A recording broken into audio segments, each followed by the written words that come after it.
Pelatihan jurnalis bagi para staf administrasi di jajaran Pemkab Aceh Tamiang yang digelar PPWI bekerjasama dengan Kominfo di Hotel Grand Arya dibuka Mursil SH MKM Bupati Aceh Tamiang.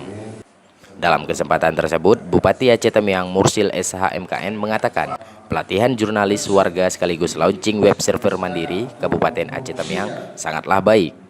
Terlebih jaringan server internet yang dibangun Kominfo ini menyelamatkan miliaran rupiah uang pengeluaran dari biaya internet. Sampaikan oleh Pak Amir ini menyelamatkan uang negara sangat banyak, miliar. Kita ada 23 kabupaten kota, artinya kalau 10 juta, satu bulan ada 230 juta, satu tahun 2 miliar lebih untuk internet saja.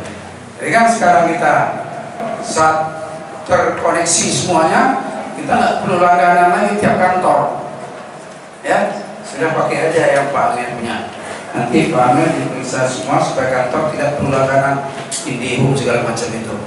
Sementara itu, menurut Wilson Lalingke, Ketua Umum PPWI, pelatihan jurnalis dan launching web server mandiri ini diharapkan akan melahirkan jurnalis-jurnalis warga, namun mampu menulis dengan baik dan sesuai standar wartawan profesional. Keberadaan server mandiri Kabupaten Aceh Tamiang hanya akan punya arti apabila ada konten, ada isi, ada upgrade untuk sama-sama belajar, membuat berita, membuat informasi, seperti halnya teman-teman jurnalis.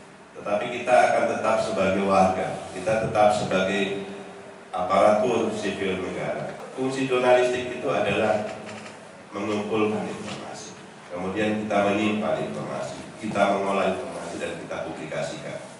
Nah, setiap saat pelatihan jurnalis warga ini disambut baik semua kalangan. Puluhan staf administrasi jajaran Pemkab Aceh Tamiang sangat antusias mengikuti pelatihan dasar penulisan berita yang baik. Pelatihan jurnalis warga yang digelar PPWI Aceh Tamiang ini andalan salah satu organisasi kewartawanan ini dengan Together with Stride, Together with Drought. Sama kita maju, bersama kita berkembang. Dari Bumi Muda Sedia, Fendi Tamiang melaporkan.